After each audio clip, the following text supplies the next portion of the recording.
Hola, ¿cómo están? A continuación, un video sobre ciencia cognitiva donde se va a explicar una interfaz cerebro-computador por parte de Diana Salinas, Cristian Barajas y Juan Francisco López. Bienvenidos.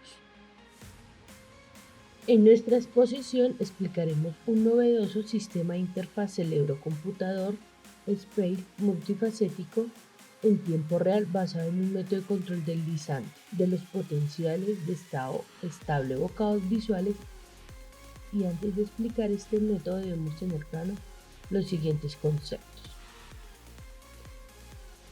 Uno de los conceptos que debemos tener claro que es una interfaz cerebro-computador, la forma natural de comunicación entre el cerebro y nuestro cuerpo. La interfaz cerebro-computador nos ofrece una alternativa a esta forma natural de comunicación y control. Consiste en un sistema artificial que en lugar de depender de nervios y músculos se mide directamente la actividad cerebral asociada a nuestras intenciones y se traducen en señales que pueden ser luego interpretadas por diferentes dispositivos. ¿Cuál es su objetivo?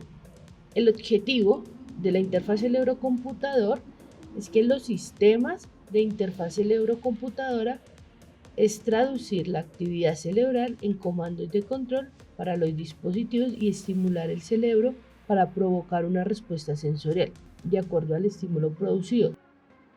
Existen los siguientes dispositivos para capturar señales producidas. A continuación describo algunos. Para medir esas señales tenemos el electroencefalograma. Es un método que se utiliza para observar la actividad eléctrica del cerebro y se puede registrar. Es una técnica no invasiva con electrodos colocados sobre el cuero cabelludo. Otra técnica es imagen por resonancia magnética. La resonancia magnética es una técnica de imágenes médicas que se utilizan en un campo magnético y ondas de radio generadas por computadoras para crear imágenes detalladas en los órganos y en los tejidos. También es una técnica no invasiva. En el caso de nuestro artículo, debemos saber cuáles son las divisiones corticales, ya que utilizamos el electroencefalograma y debemos saber dónde colocar los electrodos. Entonces es importante conocer la división cortical del cerebro para la ubicación de los electrodos al momento de realizar la actividad cerebral producida por algún estímulo. Para ello podemos ver las divisiones corticales. El lóbulo occipital es el encargado de recepción y procesamiento de la información visual. Entonces percibe colores, formas, movimientos. El lóbulo temporal, intervención de algunas funciones visuales como la del reconocimiento del rostro, recepción y procesamiento de la información auditiva, intervención en algunas funciones motoras como el balance y el equilibrio, regulación de emociones y motivación como la ansiedad, el placer, la ira, principalmente responsable de la comprensión del lenguaje. El lóbulo parietal recepciona y procesa la información táctil, sinestésica, gustativa, del olor, intervención en aplicaciones de habilidades espaciales. Y el lóbulo frontal, control de mayor parte de movimientos voluntarios del cuerpo, intervención en la ejecución de conducta propositiva y la concentración, el control de la conducta emocional y el temperamento, principalmente responsable del lenguaje hablado y coordinación de los mensajes procedentes de los otros tres órganos. En el análisis de nuestro artículo, los electrodos se sitúan de acuerdo a la división cortical. Los electrodos se ubican en el lóbulo occipital, como se muestra en la figura, ya que es la encargada de percibir los estímulos visuales. Por esta razón, el artículo estudia los potenciales de estado estable evocados visuales. En nuestro artículo, los electrodos se ubican de acuerdo al sistema internacional 10-20 y a la división cortical. Los electrodos se ubican en el lóbulo occipital, como se muestra en la figura, ya que es la encargada de percibir los estímulos visuales, y por esta razón el artículo estudia los potenciales estables evocados visuales. Entonces, si nosotros podemos mirar la figura, en la figura nos muestra señalado donde ubicamos los 4 electrodos, que esa es la parte encargada de coger las señales y procesar las señales visuales, porque son potenciales visuales. Entonces por eso los electrodos se ubican en esa parte occipital, parietal, Y a continuación, mi compañero Cristian explicará qué se trata los potenciales evocados. Muchas gracias, Diana. Como decía la ingeniera, un potencial evocado es una respuesta producida por una estimulación que puede ser visual, auditiva o somatosensorial. Esta respuesta es analizada en un algoritmo de detención de potenciales evocados. El objetivo de estos potenciales evocados es conocer su potencial frente a un estímulo y verlo reflejado mediante ondas en una gráfica para ser estudiado y poder analizar sus características. El potencial evocado visual en estado estable nos permite evaluar los nervios periféricos vía visual sensitiva por medio de la actividad bioeléctrica producida por una estimulación luminosa. En resumen, con el electroencefalograma, o mejor, por sus siglas en inglés, el EEG, podemos capturar el potencial de estado estable evocado visual, es decir, detectar la onda o señal generada por un estímulo visual.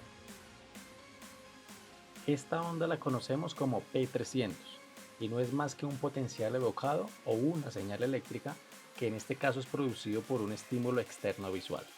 Esta onda puede ser registrada mediante electroencefalografía como una deflexión positiva de voltaje con una latencia de unos 300 milisegundos en el EEG. Ahora, como introducción al artículo, este propone una interfaz cerebro-computador basado en un sistema de control deslizante. Este método busca mejorar la velocidad en términos de tasa de transferencia de información, la cual se mide en bits por minuto.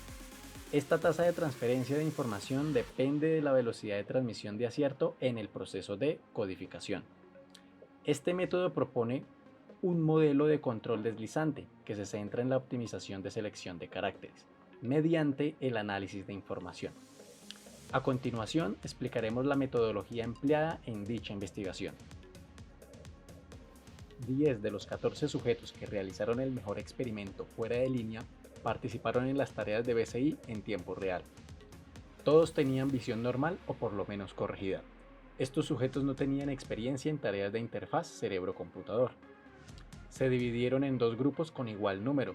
Cada participante fue seleccionado al azar a uno de dos grupos.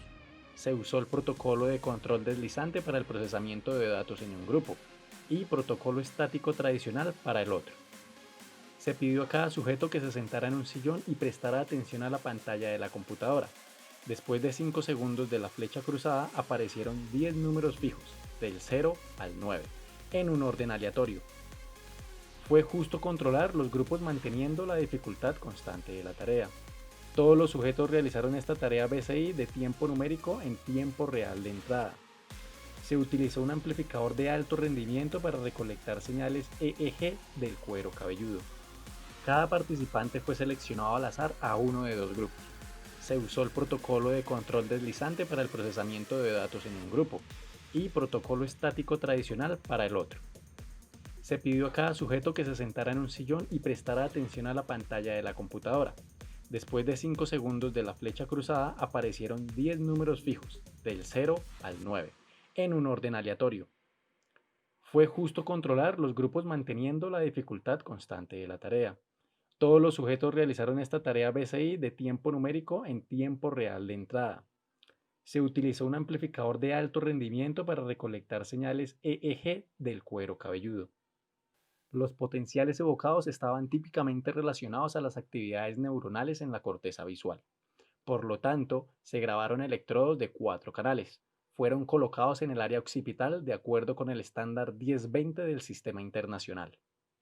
El electrodo de referencia estaba en el lóbulo de la oreja unilateral izquierda o derecha y un electrodo de tierra colocado en la cabeza anterior.